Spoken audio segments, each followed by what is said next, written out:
BJP से राज्यसभा प्रत्याशी लक्ष्मीकांत वाजपेयी ने जीओपी उत्तराखंड से खास बातचीत में कहा कि वो राज्यसभा में दोनों सरकारों के बीच पुल का काम करेंगे और सरकार की योजनाओं को आगे बढ़ाएंगे। इस दौरान उन्होंने अखिलेश यादव पर भी जमकर हमला बोला। साथ ही उन्होंने ज्ञानवापी पर ओवैसी और मदनी के बयानों को लेकर भी उन पर निशाना साधा।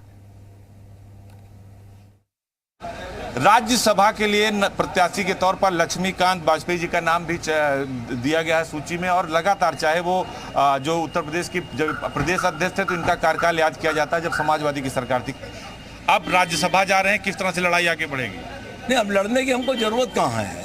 अब तो हमको, क्योंकि केंद्र में हमारी सरकार है, प्रदेश में हमारी सरकार है, हमको जनता और कार्यकर्ता एक तरफ और सरकार एक तरफ के बीच में पुल का काम करना है। अब हमको संघर्ष की जरूरत नहीं है, हम परस्यू करके जनता के कार्यकर्ताओं के काम कराएंगे। और वैसे भी सरकार इतने काम कर रही जनहित के कि स्वयं में अपने मोदी जी और योगी जी ने जनता का विश्वास अर्जित कर रखा है। अभी थोड़ी देर पहले अखिलेश यादव जयंत चौधरी को लेकर नामांकन करने के हमने उनसे सवाल किया कि आपने तो सपा का प्रत्याशी नहीं उतारा, एक कपिल सिब्बल निर्दल, एक जयंत चौधरी, तो वो गठबंधन राहुल के साथ और मायावती के साथ भी नहीं बचा पाए थे, तो क्या आपको लगता है कि ये चलेगा ज्यादा लंबा?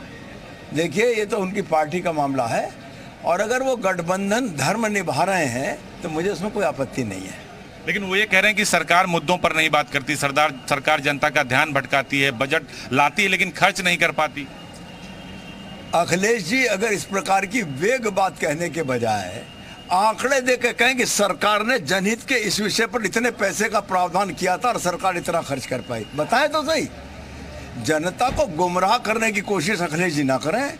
और इतना मैं बता दूं कि जनता ने उनके उस गुमराह करने के का ही परिणाम दिया था, सत्ता से बाहर गए, और अगर यही रहेंगे तो वापसी कभी भी संभव नहीं होगी उनकी। मदनी और ओवैसी ज्ञानव्यापी को लेकर कह रहे हैं कि मुसलमान को उठना चाहिए, जागना चाहिए, कयामत तक मस्जिद रहनी चाहिए, क्या कहेंगे? मैं समझता हूं कि ये उन जैसे लोगों के लिए, ओवैसी कहें तो समझ में आती है बात, मदनी जो तालीमी संस्थान से जुड़े हुए हैं उनको ये बात नहीं कहनी चाहिए। और अगर किसी को कोई कठिनाई तो सरकार के सामने रखना चाहिए, सरकार उनकी बात सुनेंगे। लोकतांत्रिक सरकार है, कोई किसी के घर की सरकार नहीं है। तो अदालत की बात भी नहीं मानने करें, गलत फैसला कर रही है अदालत। नहीं, अदालत की बात अगर नहीं मान रहे हैं तो फिर मैं उसके आगे भी कुछ कहना नहीं चाहता, समय से पहले हो जाएगा।